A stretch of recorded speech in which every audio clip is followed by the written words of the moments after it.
नारायणं नमस्कृत्य नरं चैव नरोत्तमं देवीं सरस्वतीं व्यासं ततो जयमुदीरये मूकं करोति वाचालं पंगुं लङ्घयते गिरिं यत्कृपातमहं वन्दे परमानन्दमाधवम् यत्कृपातमहं वन्दे परमानन्दमाधवम्।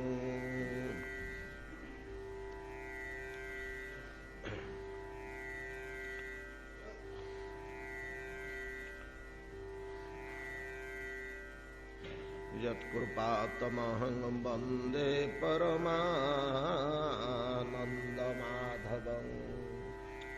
तत्तेऽनुकम्पां सुसमीक्ष्यमाणो भुञ्जानो एवात्मकृतं विपाकम् हृद्वाक्वपुभिर्विदधन् नमस्ते जीवेतजो मुक्तिपदे सदाय भाक् उत्क्षेपणं गर्भगतस्य पादयो किंकलपते मातुरधोक्षजागसे किमस्ति नास्ति व्यपदेशभूषितं तवास्ति कुक्षे कियदप्यनन्त।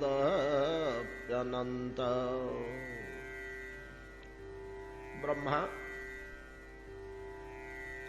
गोवत्सहरण पूर्वक भगवान श्रीकृष्णଙ୍କର ଚରଣରେ ମୁଁ ଅପରାଧ କରିଅଛି, ତାଙ୍କର ବାଛୁରୀ ବାଳକ ଅପହରଣ କରି ନେଇଛି, ତାଙ୍କୁ କଷ୍ଟ ଦେଇଛି, ସେ କେତେ ବ୍ୟାକୁଳ ହୋଇକରି ଗିରି ଗହ୍ୱର ସମୂହ ଖୋଜି ବୁଲିଛନ୍ତି, କେତେ କାନ୍ଦିଛନ୍ତି, କେତେ ଉତ୍କଣ୍ଠିତ ପ୍ରାଣରେ ଆହ୍ୱାନ କରିଛନ୍ତି ବାଛୁରୀମାନଙ୍କୁ ବାଳକମାନଙ୍କୁ, ତୁମେ କୁଆଡ଼େ ଗଲ, ତୁମ ଅନୁପସ୍ଥିତିରେ ମୋତେ ବଡ଼ ଦୁଃଖ ଲାଗୁଛି, ମୁଁ ତୁମ ବିରହରେ ତୁମ ବିଚ୍ଛେଦରେ ରହିପାରିବି ନାହିଁ। କୁଆଡ଼ୁ ଯେତେବେଳେ ନ ପାଇଲେ ମୁଁ ଲୁଚେଇକରି ରଖିଲି ମୋର ମାୟା ପ୍ରୟୋଗ କରି, ସେତେବେଳେ ପ୍ରଭୁ ନିଜର ଯୋଗମାୟା ଶକ୍ତି ବଳରେ, ନିଜର ତ୍ରିକାଳ ଜ୍ଞାନ ଶକ୍ତି ବଳରେ, ଅଚିନ୍ତ୍ୟ ଶକ୍ତି ବଳରେ ଜାଣିପାରିଲେ। ଜାଣିକି ମୋତେ ଆକ୍ରମଣ କରିନାହାନ୍ତି, ମୋତେ ଗାଳି ଦେଇନାହାନ୍ତି, ମୋତେ ପଚାରି ନାହାନ୍ତି। ଏତେ ମୋ ପ୍ରତି ଅଭିମାନ ଯୁକ୍ତ ହେଲେ କି କ'ଣ ଯେ ସମ୍ପୂର୍ଣ୍ଣ ମୋର ସମ୍ବନ୍ଧ ପରିତ୍ୟାଗ କରି ସମ୍ପୂର୍ଣ୍ଣ ନୀରବ ରହି ନିଜେ ସହସ୍ର ବାଛୁରୀ ବାଳକରେ ପରିଣତ ହୋଇ ସ୍ୱଲୀଳା ସମ୍ପାଦନ କରୁଛନ୍ତି। ଏ ତ ଲୀଳାମୟ,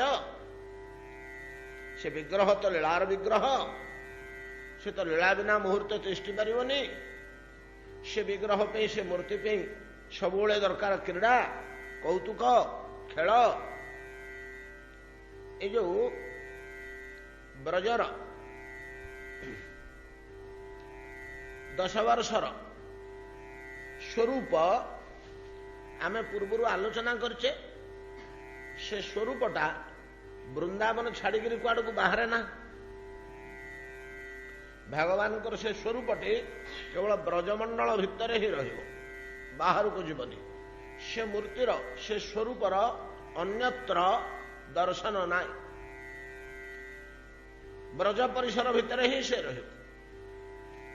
ତାଙ୍କର ଅନ୍ୟାନ୍ୟ ମୂର୍ତ୍ତି ଅନନ୍ତ ବିଶ୍ୱ ବ୍ରହ୍ମାଣ୍ଡ ବ୍ୟାପୀ ସର୍ବତ୍ର ଯିବ, ଅନ୍ୟ ମୂର୍ତ୍ତିରେ ସେ ଯାଇପାରନ୍ତି, କିନ୍ତୁ ସେଇ ମୂର୍ତ୍ତିରେ ସେ ବ୍ରଜ ତ୍ୟାଗ କରି ମୁହୂର୍ତ୍ତେ ପାହୁଣ୍ଡେ ଆଉ ବାହାରକୁ ଯିବାକୁ ଚାହାନ୍ତିନି, ଯାଆନ୍ତିନି। ଚାହାନ୍ତିନି ହିଁ ନୁହଁ, ଯାଆନ୍ତିନି। ବୃନ୍ଦାବନ ପରିତ୍ୟଜ୍ୟ ପାଦମେକଂ ନ ଗଚ୍ଛତି। ବୃନ୍ଦାବନ ପରିତ୍ୟାଗ କରିକିରି ଗୋଟିଏ ପାଦ ମଧ୍ୟ କୁଆଡ଼କୁ ଯାଆନ୍ତି ନାହିଁ। ଏ ଶ୍ରୀମୂର୍ତ୍ତି କେବଳ ଗୋଲକରେ ବିରାଜମାନ କରନ୍ତି। ବୈକୁଣ୍ଠାଦି ଅନ୍ୟାନ୍ୟ ଲୋକରେ ଏ ମୂର୍ତ୍ତିର ଦର୍ଶନ ସୁଲଭ ହୁଏ ନା। ସେ ନିଜେ ଚତୁର୍ଭୁଜ ନାରାୟଣାଦି ମୂର୍ତ୍ତିରେ ବୈକୁଣ୍ଠରେ ଅଛନ୍ତି। କାରଣ ସାଗର, କ୍ଷୀରସାଗର ପ୍ରଭୃତିରେ ଅନନ୍ତ ଶୟନ କରିକିରି ସେ ନିଜେ ଅଛନ୍ତି। प्रत्येक ब्रह्मांडर अंतर्यामी पुरुष रूपे से ही अछंती। एपरिकी कीट पतंग अणुपरमाणु आरंभ करी प्रत्येक जीवर अंतःकरण भितर हृदय भितर जीवांतरयामी रूपरे से ही अछंती। से गोटे लोक दुई जण नुह, तार रूप अलग अलग कोठी कु बेशरे अछि, किंतु ये जो बेशटी द्विभुज मोहन मुरलीधारी ब्रजगोपाल वेश ए मूर्ति ए वेश अन्य कुत्रापि प्रकाश है ना। ए मूर्ति टाक जदि किए दर्शन करियो कहब, ए मूर्ति की जदि किए सेवा करियो चाहूँगी ताकू ब्रज को जीव कह, ताकू ब्रज को जीव कह। से किपरि ब्रज को जीव? ब्रज को जीव अर्थ कौन? आम तो सब ये पांचभौतिक जड़ जगत पथर माटी आकार विचार दौचे। ब्रज भाव भावित है, ब्रज भाव साधना कले ताकू ब्रज को जीवा बोली कहते। ये ब्रज को गला, ये ब्रज भितर अच्छे ब्रज भाव भावित हो ब्रज रीति साधना। ब्रज भाव कौन भावित? एक कांत, नहले तो पुत्र, नहले तो सखा। सिटी दास किए ना, ब्रजरे दास बेसी दुसंती, चाकर बाकर ना। कृष्णकर एते बड़ लीला भितर अमुक चाकर कि अमुक दास अमुक सेवा कला, जमी प्रभु श्रीरामकर हनुमान लक्ष्मण आदि सुग्रीव आदि नहीं कि दास स्वरूप अन्यान्य मूर्ति सब सेवा करुचंती। जमी नारायणकर वैकुंठरे नंद सुनंद जय विजय प्रभृति दास गण अच्छी। ब्रजरे सेमती कृष्णकर किए दास नहीं, समस्ते बंधु, समस्ते प्रिय सखा सखी। केतक सखा केतक सखी, किए चाकर बाकर सेठी नाहांती ब्रजरे। बरं पितामाता अच्छी नंद यशोदा। पितामाता बयसर जतक मौसा माउसी मामू माई नहीं कि पितृतुल्य, आमर पिता बादे पितृतुल्य देते ना कि घरे ककई ददेई मौसा मामू इत्यादि समस्ते एमाने पितृस्थानीय पिता सखा बंधु एमाने सब एमाने समस्ते बात्सल्य रस युक्त। तद्रूप माँ यशोदा सह जेते गुड़िक अच्छी मातृस्थानीया माँ बयसर माँ भलिया जेते अच्छी मातृतुल्या, शास्त्र जो मान कहूँ जे ये मातृतुल्य माँ को जो मर्यादा या से मर्यादा दब, से माने समस्ते बात्सल्यमयी कृष्ण को संतान रूप भल पाती। आउ बाकी जतक बालक बालिका अच्छी से माने तो सखा सखी हो, कृष्ण आमर सांग, कृष्ण आमर सखा हो। श्री दास दासी नाहांती बेसी, बेसी कौन प्राय नाहांती। बरं से सांग माने दरकार पड़ला कृष्णर कांधरे चढ़ती। सौख्य स्नेहे सखा स्कंधे करी आरोहण, तुम्हें कौन बड़ लोक तुम्हें आमी सम। अर्थात ब्रजर जेतक भक्त भगवान को तलू किए नहंती, सबुड़ाक भगवत महिमा युक्त। भगवान जो मर्यादा ब्रजवासी से मर्यादा, बरं भगवान को अधिक मर्यादा संपन्न केते जण अछंती। भगवान को मर्यादार टपी जावा भाया कहीं अच्छा, यथा पिता माता पितृस्थानीय मातृस्थानीय समस्ते एमाने भगवान ठारू मर्यादा पाइबे। भगवान तांको पाखे कृष्ण तांको पाखे प्रणाम करेंगे, तांको पाखे अड़ी करेंगे, से कृष्णर कान मोड़े, तांको गाली देवे, तांको धमक चमक करेंगे, गेल करेंगे, खुआइबे पिआइबे। तू मोठू छोट, तू काली जन्म हो, तू पिलाटा कौन जानू, तू कौन मो कथा मानुनु नहीं कि। आउ कांता मान कथा तो अलगा, सेटा भाव जगतर चरम सीमार कथा। ये तीन जातीय भक्त ब्रजरे मिलती। ଏ ତିନି ଜାତୀୟ ଭକ୍ତ ବ୍ରଜରେ ମିଳନ୍ତି। ଏଇ ଭାବରେ ଯିଏ ଭଜନ କଲେ, ବାତ୍ସଲ୍ୟ ଭାବରେ, ମଧୁର ଭାବରେ ଓ ସଖ୍ୟ ଭାବରେ ଯେଉଁମାନେ ଭଜନ କଲେ, ତାହା ବ୍ରଜ ରୀତିରେ ଅର୍ଥାତ୍ ବ୍ରଜବାସୀ ଜଣଙ୍କୁ ଗୁରୁ ରୂପେ ଗ୍ରହଣ କରି ସେ କେମିତି କୃଷ୍ଣଙ୍କୁ ଭଜନ କରୁଥିଲେ, ସେଇ ରୀତିରେ ଯିଏ ଭଜନ କରନ୍ତି। ଯଶୋଦା ଯେମିତି କୃଷ୍ଣଙ୍କୁ ପାଳୁଥିଲେ, ଗୋପାଳଟିଏ ଘରେ ରଖିକରି ଯିଏ ପାଳୁଛି, ଗୋପାଳଟିଏ ଘରେ ରଖିକରି ଯିଏ ପାଳୁଛି, କୃଷ୍ଣ ଯେମିତି ସଖାମାନଙ୍କ ସହିତ ଖେଳୁଥିଲେ, ଜଗନ୍ନାଥଙ୍କ ସହ ସେମିତି ସଖା ସମ୍ବନ୍ଧ ରଖିକରି ଯିଏ ସାଙ୍ଗ ହୋଇ ଡାକୁଛି। କଣ ବୈଷ୍ଣବ କି ଆଜି ଦିନ ଆକ କାର୍ତ୍ତିକ ମାସ ତ ବାସ ଗ୍ରାସ ଉପରେ ଗ୍ରାସ ପକେଇ ବସିତା ଯିବା ପରା ଛାଡେ। ପରଦିନ ପ୍ଲାନ କରିଥିଲେ, ଗୋଟେ ଭକ୍ତ ଯାଇ ଡାକୁଛି, ଜଗନ୍ନାଥ ରହ ଟିକେ, ଛାଡୁନାହାନ୍ତି ପଣ୍ଡା ପଣ୍ଡିଆ ଯୋଉଟାକ,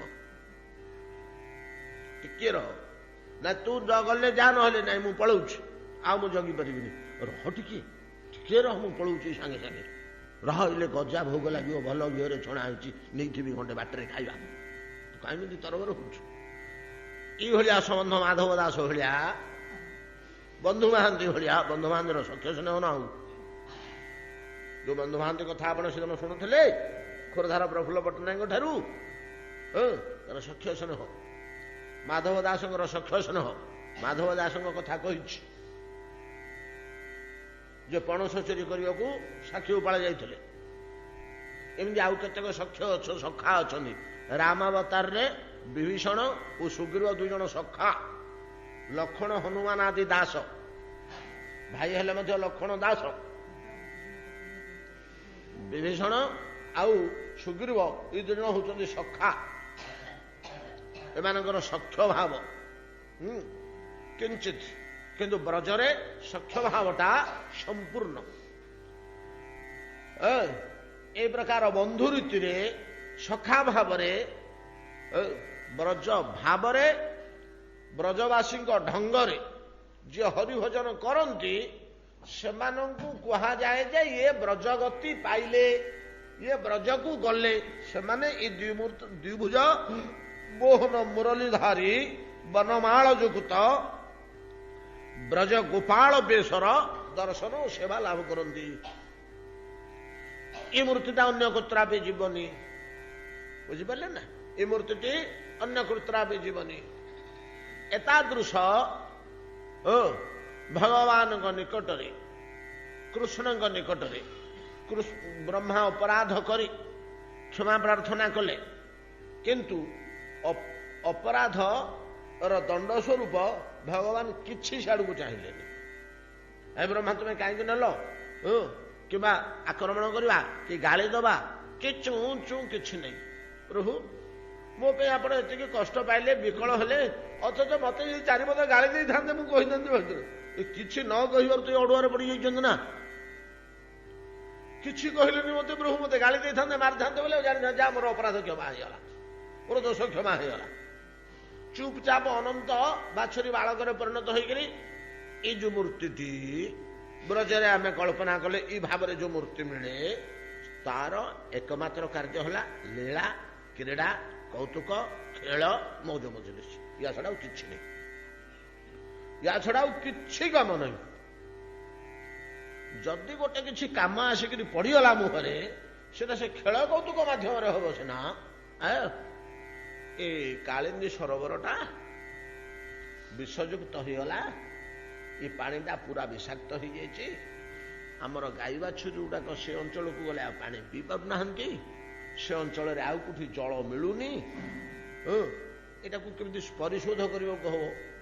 ଏ ପରିଶୋଧ କର୍ମ ପାଇଁକି ଯାହା କରିବାକୁ ହେଲା, ଖେଳ ଆଉ କୌତୁକରେ ହେଲା ନା, ଖେଳ ଆଉ କୌତୁକରେ ହେଲା।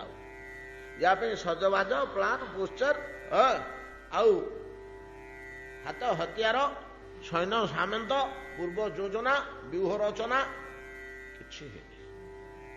ସବୁ ଖେଳ, ଚାଲ ଖେଳିବା, ଖେଳୁ ଖେଳୁ ହେଇଯାଉଛି ସବୁ। ଭଗବାନଙ୍କର ଏ ଶ୍ରୀମୂର୍ତ୍ତିଟି केवल क्रीड़ा छड़ा और किछि जाने ना। सामान्य किछि काम हाँ कार्य से क्रीड़ा भितर ही संपादित है, क्रीड़ा भितर ही संपादित है। नारायण प्रभृति रूप से जे वैकुंठ अछंती ब्रह्मांड परिचालना दायित्व यार शांति श्रृंखला नियंत्रण सबुड़ाक हाथ में, विष्णु हाथ में, भगवान हाथ में, नारायण हाथ में, एम हाथ में। कृष्ण गुड़ाक मुंड पुरांति नहीं। तेबे कृष्ण और नारायण दिज की नाई दिज नहीं।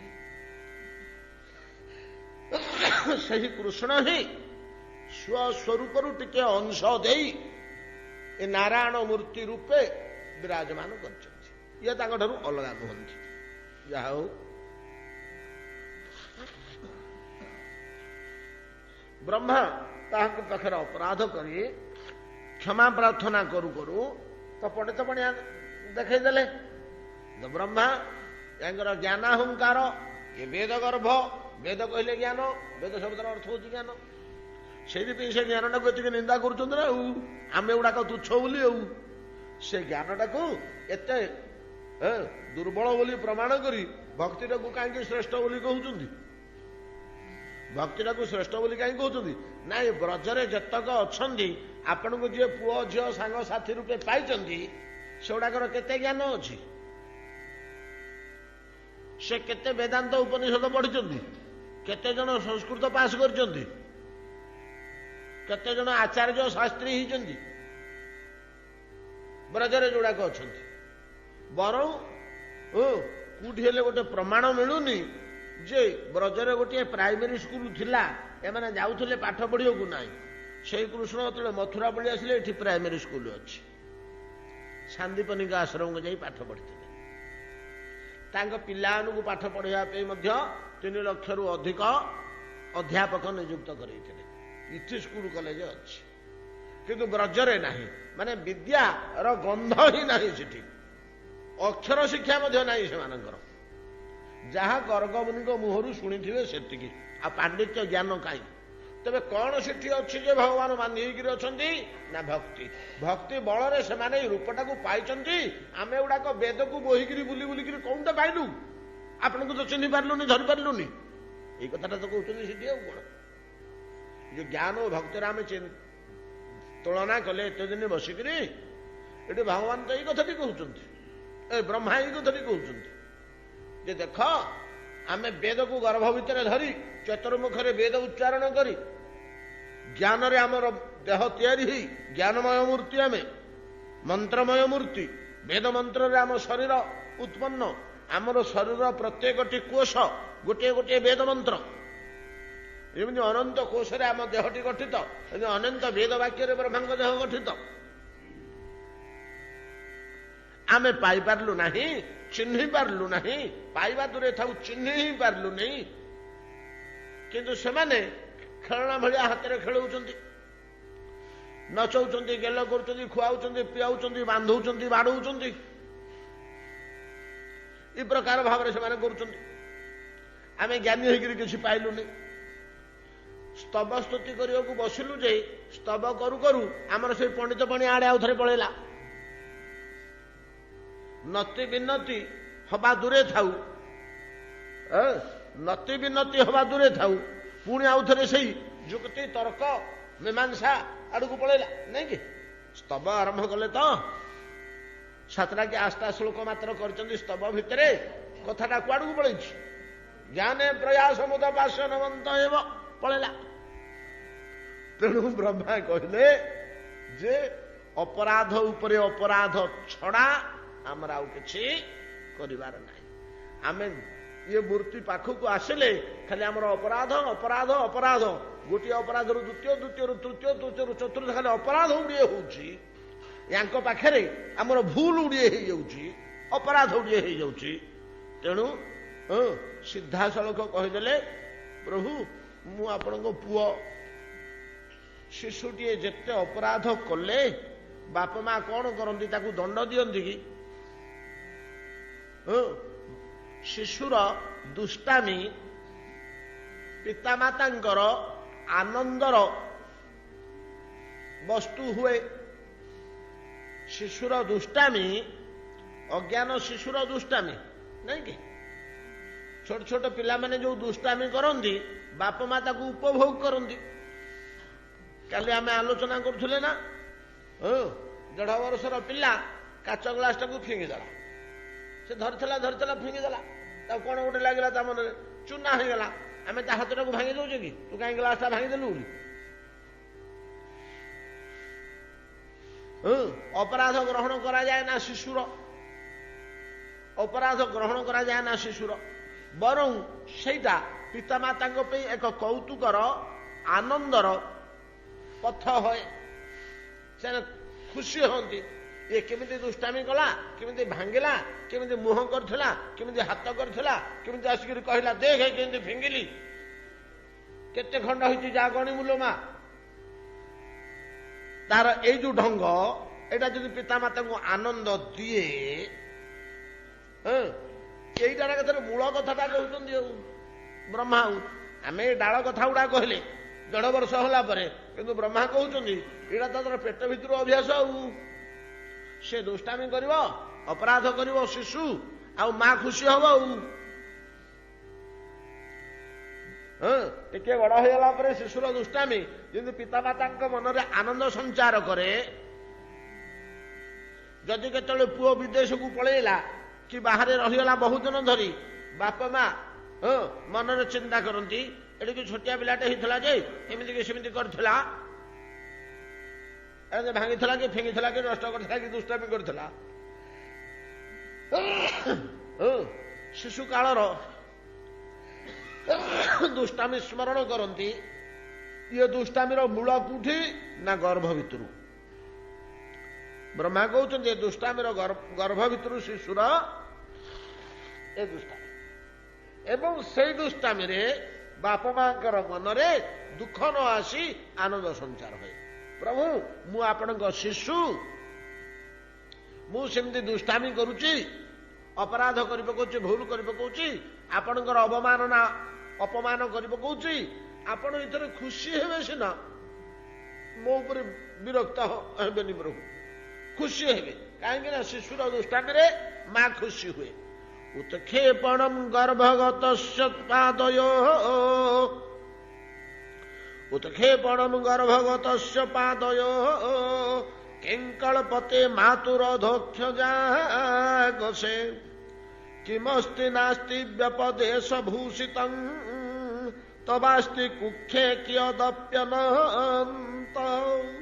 ଉତ୍କ୍ଷେପଣମ୍ ଗର୍ଭଗତସ୍ୟ ପାଦୟୋଃ କିଙ୍କଳପତେ ମାତୁଃ ଅଧୋକ୍ଷଜାଗସେ। ହେ ଅଧୋକ୍ଷଜ, ଭଗବାନଙ୍କର ଗୋଟେ ନା ଅଧୋକ୍ଷଜ ନାଇଁ କି? ହେ ଅଧୋକ୍ଷଜ କିଂ ମାତୁ ଆଗସେ କଳ୍ପତେ।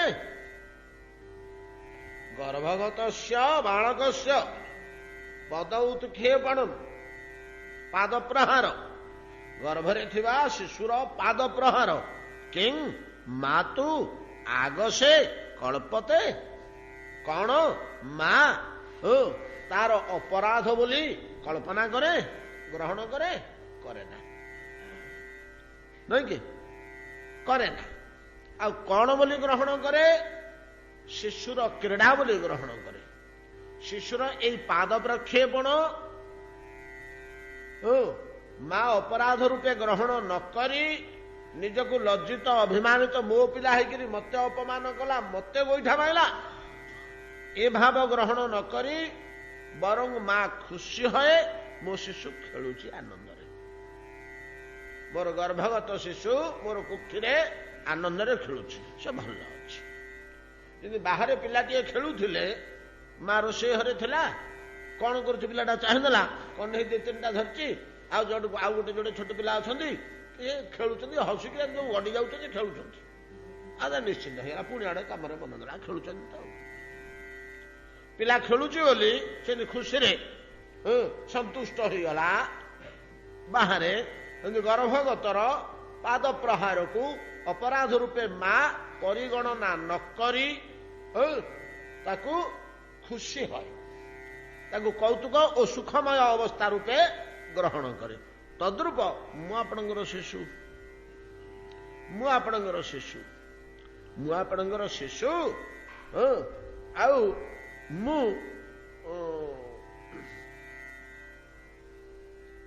ଆପଣଙ୍କୁ ପାଦ ପ୍ରହାର କରିଦେଲି, ଶିଶୁ ଭଳିଆ ଆପଣଙ୍କ ଶରୀରରେ ପାଦ ପ୍ରହାର କରିଦେଲି ଶିଶୁ ମାତୃଗର୍ଭରେ କଲାଭଳି। ଏଥିରେ ଆପଣ ରାଗିବେନି ପ୍ରଭୁ, ଆପଣ ଖୁସି ହେବେ। ଏଇଟା ହଉଛି ବିଧି ନିୟମ। ବ୍ରହ୍ମା ତ ଜ୍ଞାନୀ ପୁରୁଷ, ତାଙ୍କ ବାକ୍ୟ ଗୁଡାକ ଯେମିତି ହେଲେ ଜ୍ଞାନ ଆଡକୁ ଟାଣି ହେଇ ପଳାଉଛି। ତାଙ୍କ ବାକ୍ୟ ଗୁଡାକ ଯେମିତି ହେଲେ ଜ୍ଞାନ ଆଡକୁ ଟାଣି ହେଇ ପଳାଉଛି। ସୁଖଦେବ ଗୋସ୍ୱାମୀ କେଡ଼େ କୌଶଳରେ ଲେଖୁଛନ୍ତି।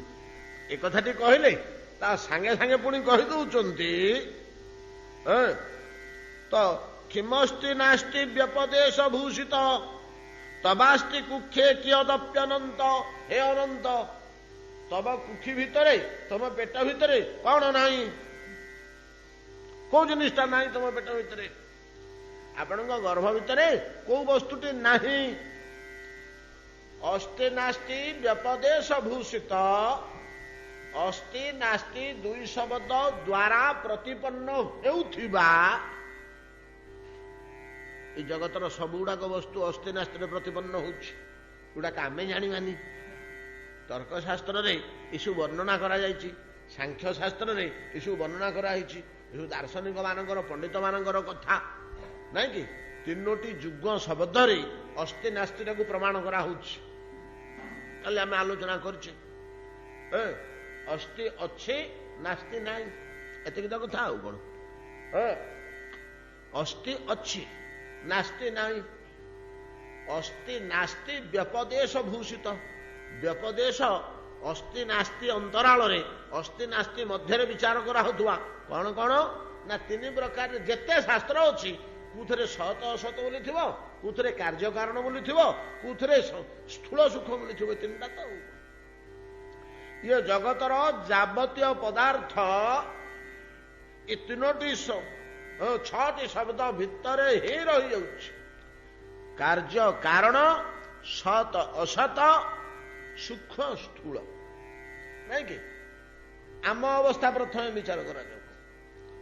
ଆମ ଅବସ୍ଥା ପ୍ରଥମେ ବିଚାର କରାଯାଉ। ବର୍ତ୍ତମାନ ଆମେ କି ରୂପରେ ଅଛେ? ସ୍ଥୂଳ ରୂପରେ ଅଛେ। ଆମେ ସ୍ଥୂଳ ରୂପରେ ଅଛେ। ଯେତେବେଳେ ସ୍ଥୂଳ ରୂପ ଚାଲିଯିବ, ଆମର ମୃତ୍ୟୁ ହେଇଯିବ, ଆମେ ସୁଖକୁ ପଳେଇବା। ନାଇଁ କି? କୁଆଡେ ଲୋପ ପାଇଯିବା କି? କୁଆଡେ ଲୋପ ପାଇଯିବା କି? ଜୀବଟା ଲୋପ ପାଇଯାଏ କି? ନାଇଁ କି? ଜୀବଟା କୁଆଡେ ହେଲେ ଲୋପ ପାଏ ନା। ସ୍ଥୂଳରୁ ସୁଖକୁ ଯାଏ, ସୁଖରୁ ସ୍ଥୂଳକୁ ଆସେ। ସ୍ଥୂଳରୁ ସୁଖକୁ ଯାଏ, ସୁଖରୁ ସ୍ଥୂଳକୁ ଆସେ। ଦୃଶ୍ୟରୁ ଅଦୃଶ୍ୟକୁ ଯାଏ, ମୃତ୍ୟୁ ହେଇଗଲା, ଅଦୃଶ୍ୟ ହେଇଗଲା, ପୁଣି ଆଉ ଥରେ ଜନ୍ମ ହେଇଗଲା, ଦୃଶ୍ୟ ହେଇଗଲା। ସେଇ ଲୋକଟା ପୂର୍ବଜନ୍ମର କର୍ମଫଳ ଭୋଗୁଛି, ପୂର୍ବଜନ୍ମର ସ୍ୱଭାବ ସଂସ୍କାର ଅଛି। ନାଇଁ କି? ଗଲା ଜନ୍ମରେ ଚୋରଉଥିଲା, ଏଇ ଜନ୍ମରେ ମଧ୍ୟ ସେଇ ସଂସ୍କାର ରହିଛି, ସେଇ ଚୋରି କରିବା ସଂସ୍କାର। କିଛି ଦୂର ହଉନି, କିଛି ବଦଳୁନି, କିଛି ଅଲଗା ହଉନି। ଗଲା ଜନ୍ମର କର୍ମ ଗୁଡ଼ିକ ସବୁ ଏବେ ଭୋଗୁଛି। ସେଇ ଲୋକଟା କଣ ହେଇଥିଲା? ଅଦୃଶ୍ୟ ହେଇଥିଲା, ପୁଣି ଆଉ ଥରେ ଦୃଶ୍ୟ ହେଇଗଲା। କିଛି କାଳ ପରେ ପୁଣି ଅଦୃଶ୍ୟ ହେଇଯିବ। ନାଇଁ କି? ଗୀତାର ଦ୍ୱିତୀୟ ଅଧ୍ୟାୟରେ ସାଂଖ୍ୟ ଯୋଗରେ ଭଗବାନ ଏ କଥାଟାକୁ ଏଡେ ସୁନ୍ଦର ନିର୍ମଳ ଭାବରେ କହିଛନ୍ତି। ଜାନ୍ତି ଭୂତାନି ସୁଖରୁ ସ୍ଥୂଳକୁ, ସ୍ଥୂଳକୁ ସୁଖ ଯାଆନ୍ତି। ଶ୍ଲୋକର ଆରମ୍ଭଟା ସୁଖରୁ ସ୍ଥୂଳକୁ ଯାଆନ୍ତି, ସ୍ଥୂଳରୁ ସୁଖକୁ ଆସନ୍ତି। ଅଦୃଶ୍ୟରୁ ଦୃଶ୍ୟ ହେଇଯାନ୍ତି, ଦୃଶ୍ୟରୁ ପୁଣି ଅଦୃଶ୍ୟ ହେଇଯାନ୍ତି।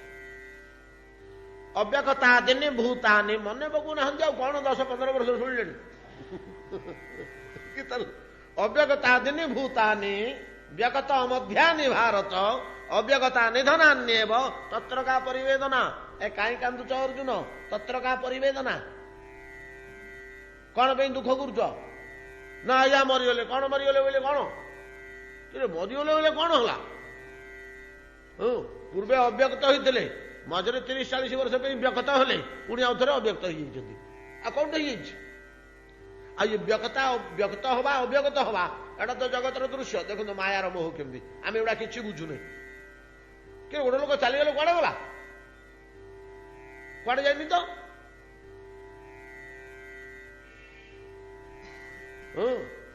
अव्यक्ता दिनी भूतानि प्रथमे जीव गुड़ाक अव्यक्त थे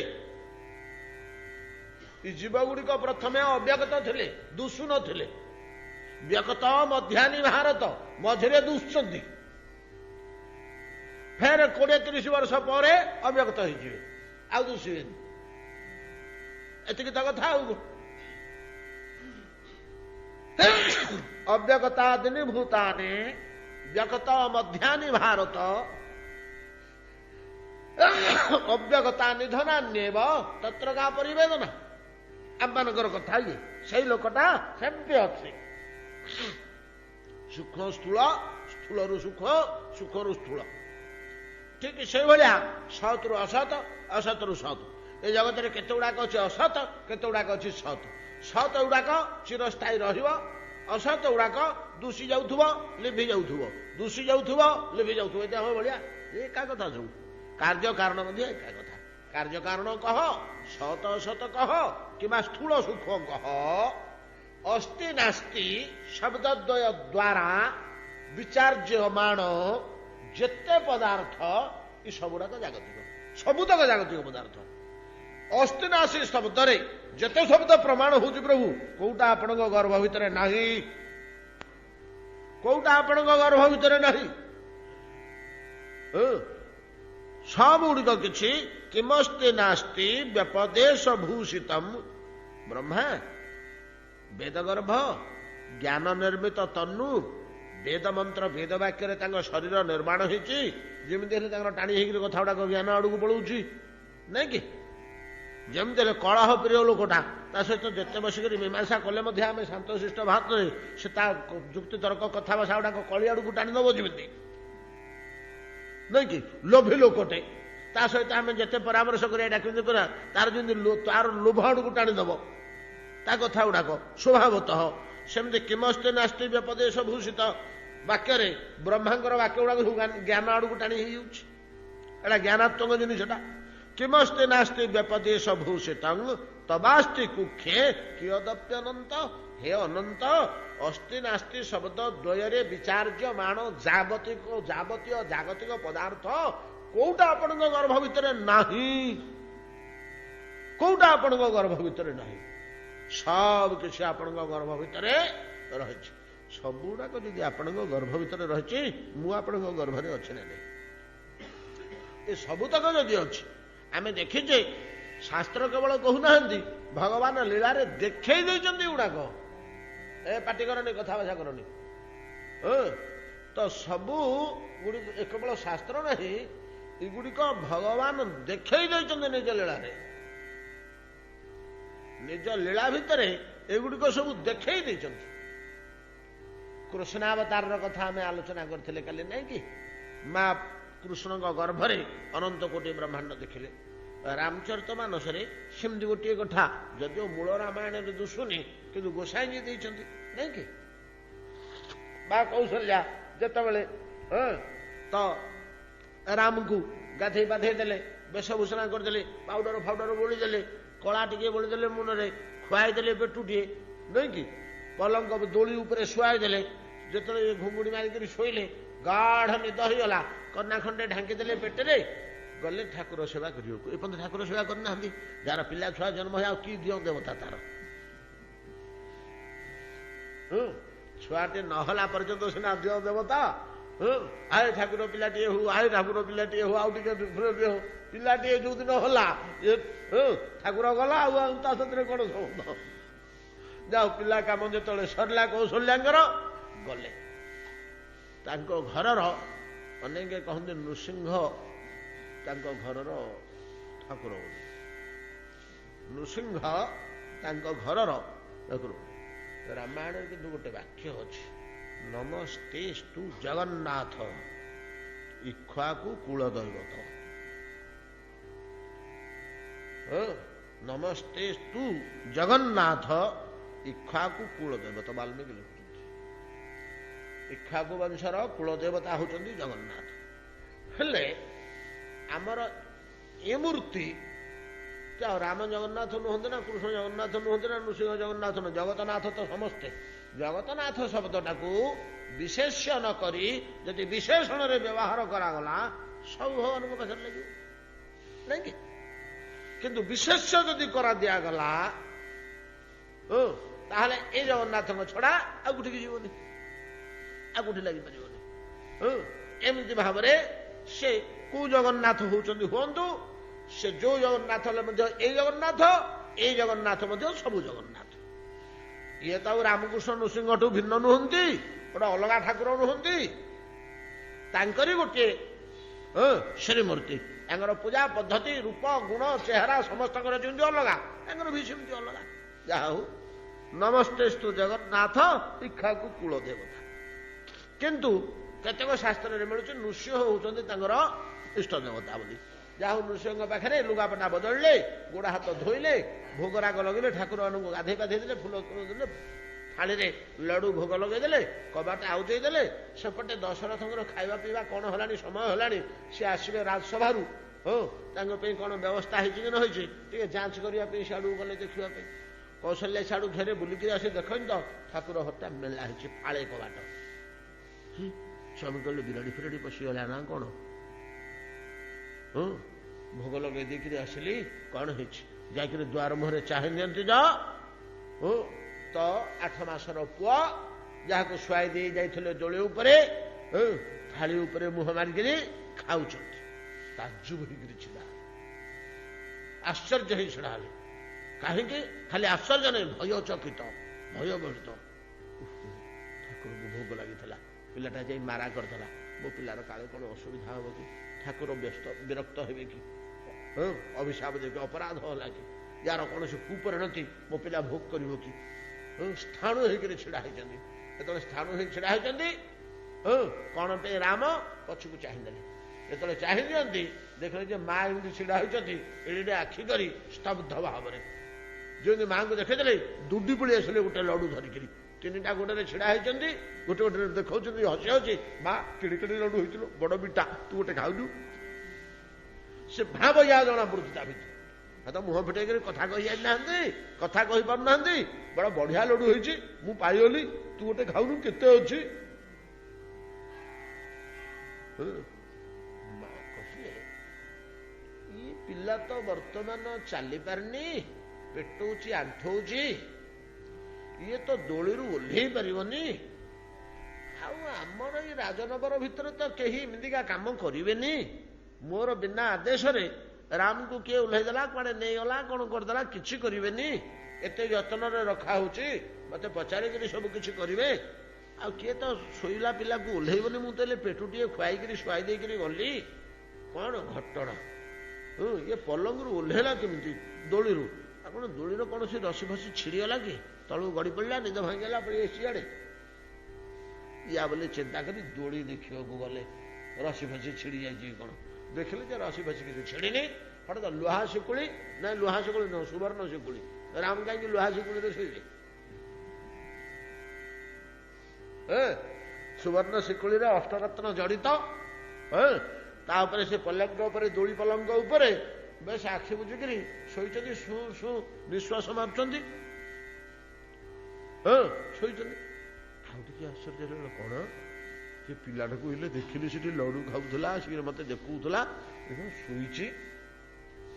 ଇହା ଉହା ଦୁଇ ବାଲକ ଦେଖା, ମତି ଭ୍ରମ ମୋର କି ଔର ବି ଶିଖା। ଏପଟ ସେପଟ ହେଲେ, ଏପଟ ସେପଟ 2-4, ସିଆଡ଼େ ଗଲେ ଦେଖିଲା ବେଳକୁ ବାଳକ, ଇଆଡ଼େ ଦେଖିଲା ବେଳକୁ ବାଳକ, ସିଆଡ଼େ ଦେଖିଲା ବେଳକୁ ରାମ, ଇଆଡ଼େ ଦେଖିଲା ବେଳକୁ ରାମ। ବ୍ୟତିବ୍ୟସ୍ତ ହେଇ ପଡ଼ିଲେ।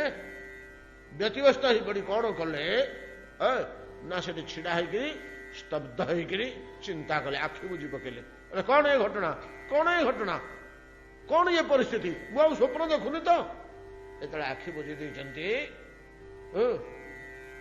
ତ ମା ମା ଶୁଭିଲା। ଫେର ଆଖି ଫିଟେଇ ଦେଲା ବେଳକୁ ସାମ୍ନାରେ ଛିଡ଼ା ହେଇଛନ୍ତି। ଯେ ଦେଖିଲେ ଟିକେ ହସିଦେଲେ। ହସିଦେଲେ।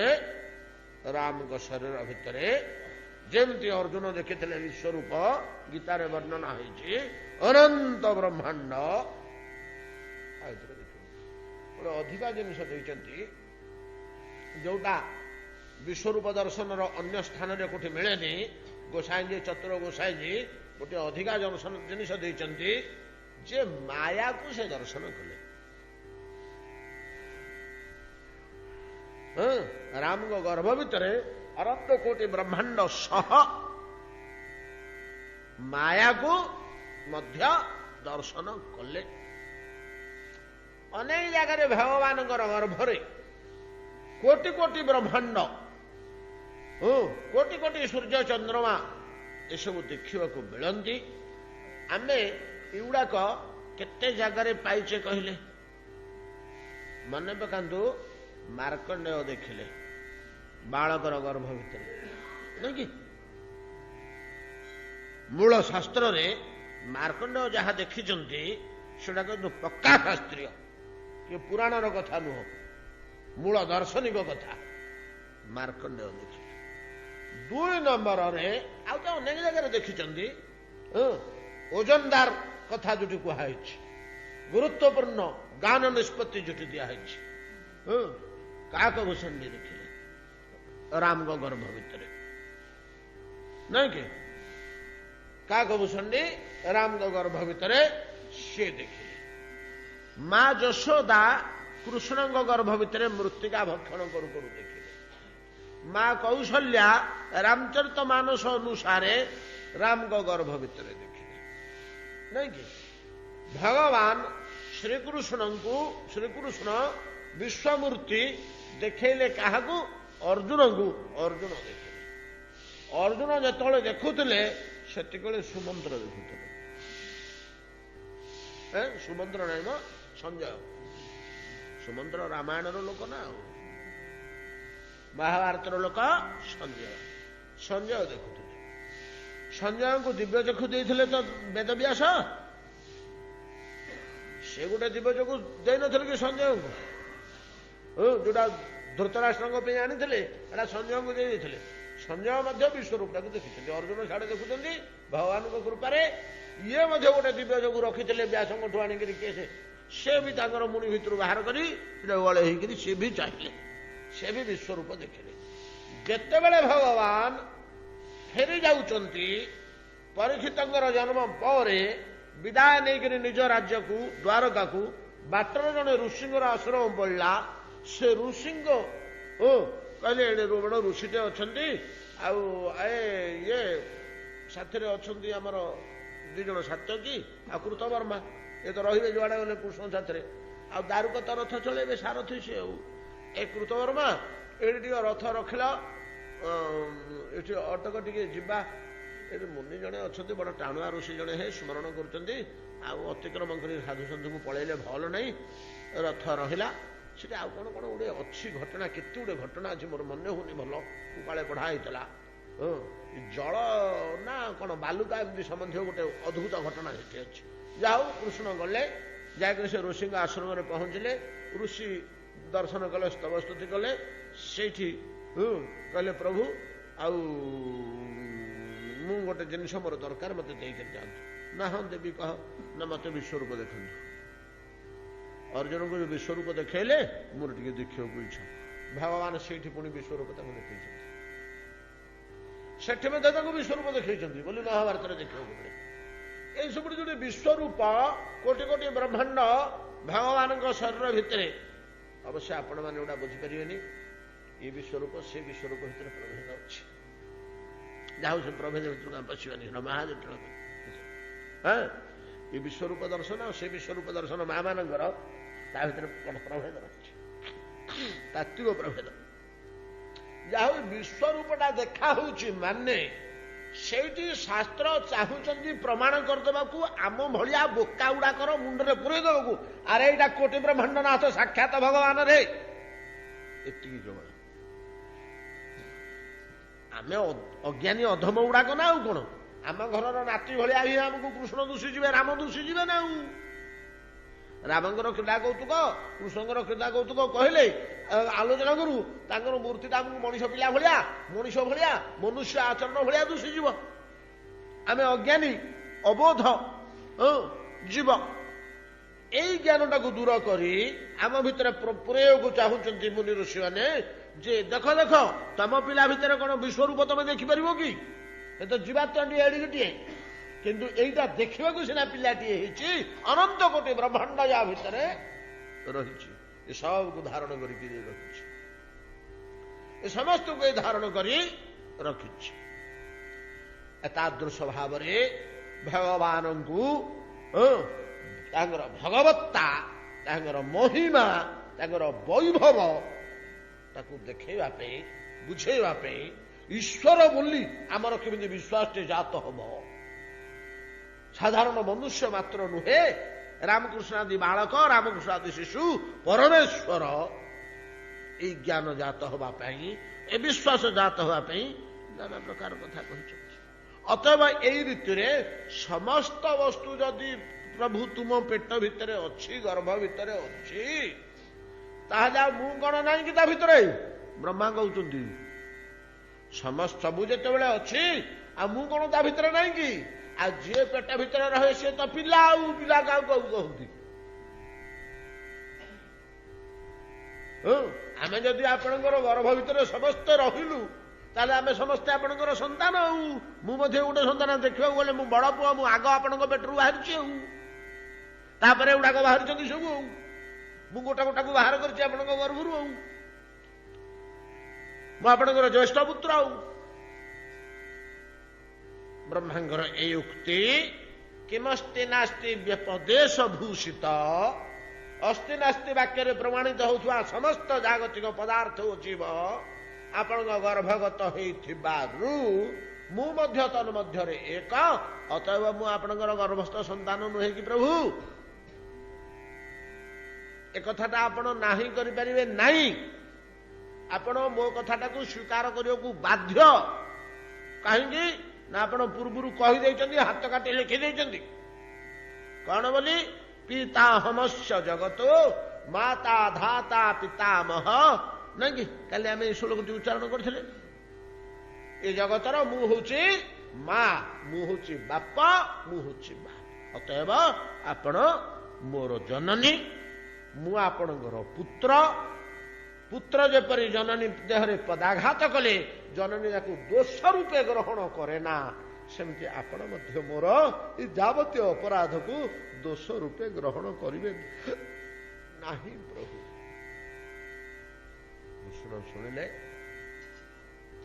ବୋଇଲେ ହଇରେ ବ୍ରହ୍ମା, ତୁଟା ତ ମହାଧୂର୍ତ୍ତ, ତୁ ନାନା ଆଡୁ ଯୁକ୍ତି ତର୍କ କରି ଦାର୍ଶନିକପଣ ଦେଖେଇ ଅସ୍ତି ନାସ୍ତି ବ୍ୟପଦେଶ କଥା କହି ମୋର ପୁଅ ହବାକୁ ପ୍ରମାଣ କରୁଛୁ। ଯାର କିଏ ନଥେ, ତାର ମୃତ୍ୟୁ ହେଇଗଲେ ତା ଭଣଜା, ତା ପୁତୁରା, ତା ନାତି, ତାଙ୍କ ଗାଁର ଲୋକ ସମସ୍ତେ ଗୋଟେ ଗୋଟେ ନେଇକିରି ଦେଖାନ୍ତି ଉଇଲ୍। ଆଜ୍ଞା ବୁଢା ମତେ ପୁଅ କରିଦେଇ ଯାଇଛି, ବୁଢା ମତେ ପୁଅ କରିଦେଇ ଯାଇଛି, ହେଲେ ତାର ଜମିବାଡି ସମ୍ପତ୍ତି ଘର ଦ୍ୱାରା କିଛି ଅଛି? ବଂଶଧର ନଥିବା ବ୍ୟକ୍ତି ପ୍ରାଣତ୍ୟାଗ କଲେ ଯେମିତି ସାଧାରଣ ଲୋକ, ଅନେକ ଲୋକ ପଶିଯାଆନ୍ତି ଆଉ ଦାବି କରନ୍ତି ଯେ ମୁଁ ହଉଛି ତାର ପୁତ୍ର, ହେଇଠି ଆଜ୍ଞା ମତେ ଯେ ଉଇଲ୍ ଲେଖି ଦେଇ ଯାଇଛି, ଅମୁକ ଲୋକ ସାକ୍ଷୀ ଅଛି, ମତେ କହିଥିଲା ତୁ ମୋର ଆଜିଠୁ ପୁଅ ହେଲୁ ରେ, ଆଜ୍ଞା ମୁଁ ଶୁଦ୍ଧ କରିଥାନ୍ତି, ମତେ ସେଠୁ ବାଡେଇକିରି ବାହାର କରିଦେଲେ, ମୋ ବାପାକୁ ମୁଁ ଶୁଦ୍ଧ ହେଇପାରିଲିନି ଆଜ୍ଞା ବୋଲିକିରି କାନ୍ଦୁଛି କୋର୍ଟରେ ଯାଇକିରି ସମ୍ପତ୍ତି ଲୋଭରେ। ସେମିତିକା ତୁ ଆସିକିରି କଣ ଦାବି କରୁଛୁ ମୋ ପୁଅ ବୋଲି? ହୋଇରେ ତୁ ମୋର କୋଉ ଦିନ ପୁଅ ହେଲୁ? ମୋର ଗୋଟେ ମୁହଁ, ତୋର ଚାରିଟା ମୁହଁ।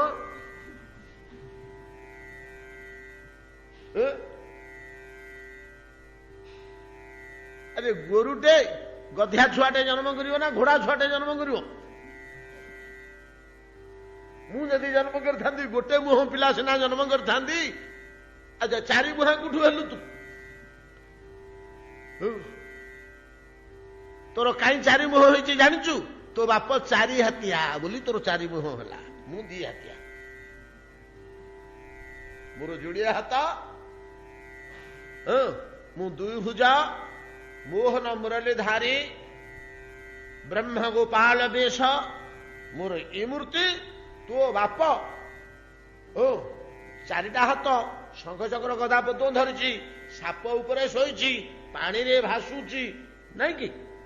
ତୁ ତା ପୁଅ, ମୋ ପୁଅ ନୁହଁ। ତୁ ଭଲ କଥା କହୁଛୁ, ତୁ ତାଠୁ ଜନ୍ମ ହେଇଛୁ, ଇଆଡେ ଉଇଲ୍ ଦେଖଉଛୁ ମୋ ନାଁରେ।